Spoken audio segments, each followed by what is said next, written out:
ایک اقلیت انسانوں کی ایسی ہوتی ہے جن کے لیے میں دو لفظ اب استعمال کر رہا ہوں، ذہین اور حساس۔ ذہین اور حساس لوگوں میں قبض اور بسط کی کیفیت، یہ مختلف سائیکلز ہیں جو آتی رہتی ہیں۔ کبھی طبیعت میں پشمردگی ہے، دل بجھا ہوا سا ہے، کچھ نا امیدی سی ہے، خود اپنے اوپر اعتماد کی کمی محسوس ہو رہی ہے، مجھ میں صلاحیت نہیں ہے، میں کچھ نہیں کر سکتا، اب تک جو کچھ کیا اس کا بھی ہے، امنگ بھی ہے، امید بھی ہے، روشن پہلو نظر آ رہے ہیں۔ قبض کی کیفیت میں تاریک پہلو نظر آتے ہیں، مایوسی کے پہلو نظر آتے ہیں، پیسیمزم کی کیفیت، اور یہ جو بسط کی کیفیت ہے اس میں روشن پہلو۔ دیکھو یہ بھی تو ہے نا، آخر یہ بھی تو ہوا ہے، اور بھی ہو سکتا ہے، آخر اب تک میں نے یہ کام بھی تو کر لیا، آگے بھی مشکل آسان ہو سکتی ہے۔ یہ دو کیفیات ہیں قبض اور بسط کی، جن کو کہ صوفیاء کرام نے یہ اصطلاحات، یہ عنوان دیے، قبض اور بسط۔ جتنی انسان کے اندر حساسیت کی کیفیت زیادہ ہوگی، ذہانت زیادہ ہوگی، اتنا ہی یہ جو ویوز ہیں اس کی ایمپلیٹیوڈ زیادہ ہوتی ہے۔ کم ذہین انسان ہے، کم حساس ہے، آئیں گے تو صحیح ہے، لیکن یہ کہ وہ ویو جو ہے اس کا ایمپلیٹیوڈ جو ہے اس کے اندر اوپر اور نیچے کی کیفیت زیادہ نہیں ہوگی۔ لیکن جتنا یہ معاملہ بڑھتا ہے یہ جو ویو ہے اس کی ایمپلیٹیوڈ بڑھتا چلا جاتا ہے۔ لیکن نارمل انسان کا معاملہ یہ ہے کہ یہ حدود کے اندر رہے، اسی کی ایک کیفیت جو ہے ایب نارمل جب ہو جاتا ہے، یہی ہے جو جدید ہماری جو سائیکولوجیکل میڈیسن ہے اس میں اسے مینیکس ڈپریسو سائیکوسس کہا جاتا ہے۔ مایوسی ہوئی تو اتنی ہوئی کہ جیسے کمر ٹوٹ کر رہ گئی، اور اسی ڈپریشن میں ہوتی ہیں خودکشیاں، خودکشی کر جاتا ہے ڈپریشن۔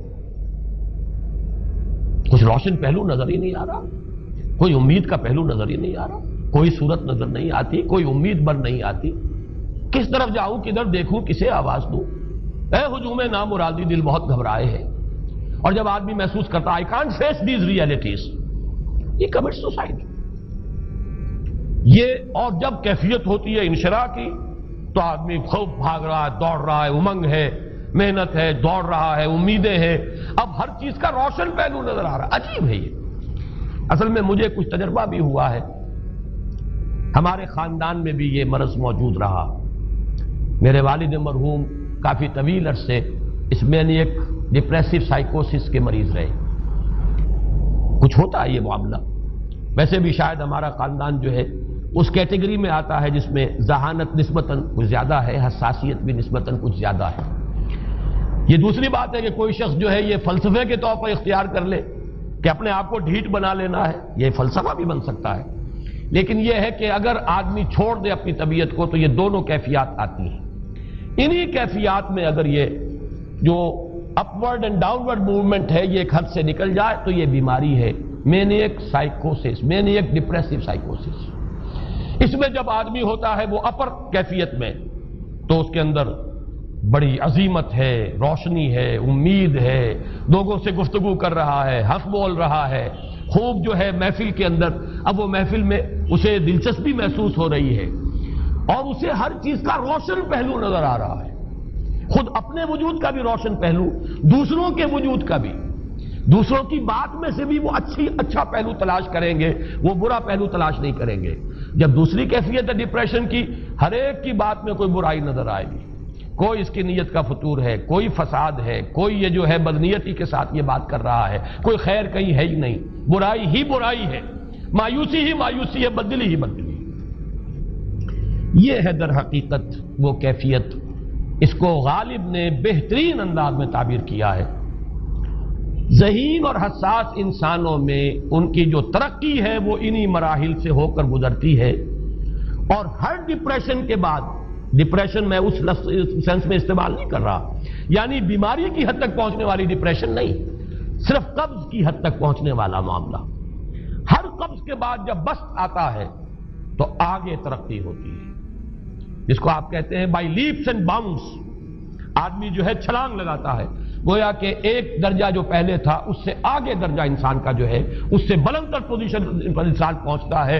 ہر قبض کے بعد جو نیا بست آتا ہے وہ ایک نئی کیفیت، نئی شان، نئی بلندی، نئی رفعت لے کر آتا ہے. اس کو غالب نے تعبیر کیا ہے بہت خوبصورت انداز ہے. رکتی ہے میری طبع تو ہوتی ہے رواں اور. یعنی شاعر بھی کبھی ایسا وقت آتا ہے شعر جو ہے وہ اس پر نازل ہی نہیں ہو رہا، شعر نہیں کہہ پا رہا، طبیعت میں رکاوٹ سی ہے، بندش سی ہو گئی ہے، کوئی کلام موضوع ہو ہی نہیں رہا.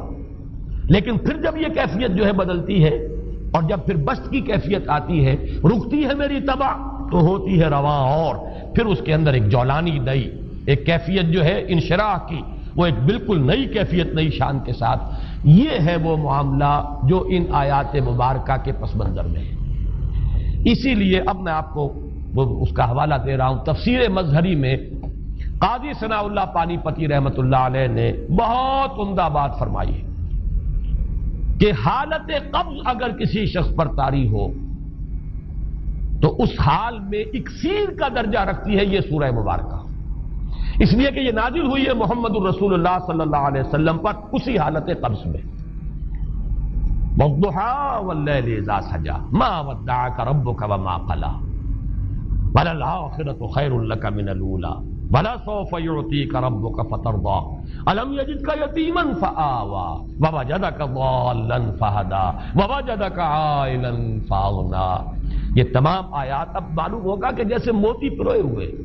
ایک لفظ قبض، اب اس میں جو بھی واقعاتی اور جو میں نے آپ کو روایاتی جو بھی پس منظر بیان کیا وہ بھی فٹ بیٹھ رہا ہے.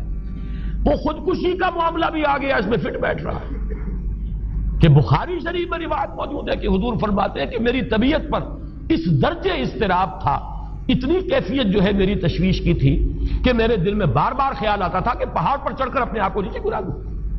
یہ سارے معاملات اب آپ کو محسوس ہوگا جیسے تمام کڑیاں جو ہیں وہ جڑ گئی، جیسے رات کو اب آپ اٹھ نہیں پا رہے، اضمحلال ہے، اعصابی جو ہے اعصاب اس درجے متاثر ہو چکے ہیں. صرف یہ ایک احساسات کی کیفیت نہیں ہے، آپ کی قوت فعلی جو ہے، قوت عملی، وہ بھی اس درجے متاثر ہو چکی ہے کہ کئی راتیں گزر گئی اور آپ رات کو نہیں اٹھ سکے، جس پر کہ ام جمیل کو یہ کہنے کا موقع مل گیا کہ معلوم ہوتا ہے محمد تمہارا شیطان تمہیں چھوڑ گیا.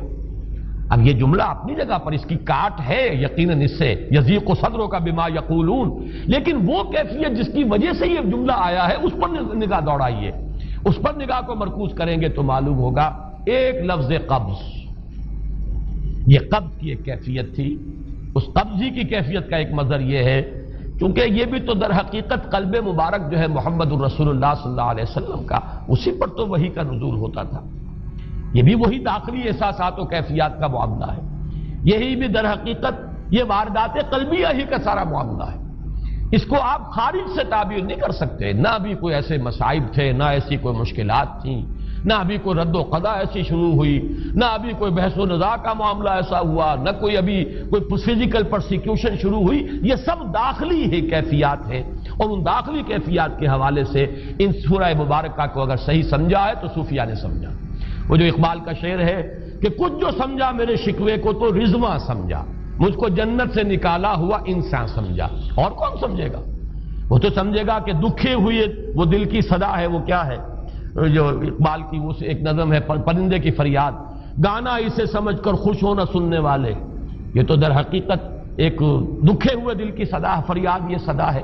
تو یہ کیفیت جو ہے رضوان سمجھ سکا ہے جو کہ داروغہ جنت ہے، اس نے سمجھا یہ وہی آدم جو نکالا گیا تھا یہاں سے، یہ اس کی فریاد ہے. کچھ جو سمجھا میرے شکوے کو تو رضواں سمجھا، مجھ کو جنت سے نکالا ہوا انسان سمجھا.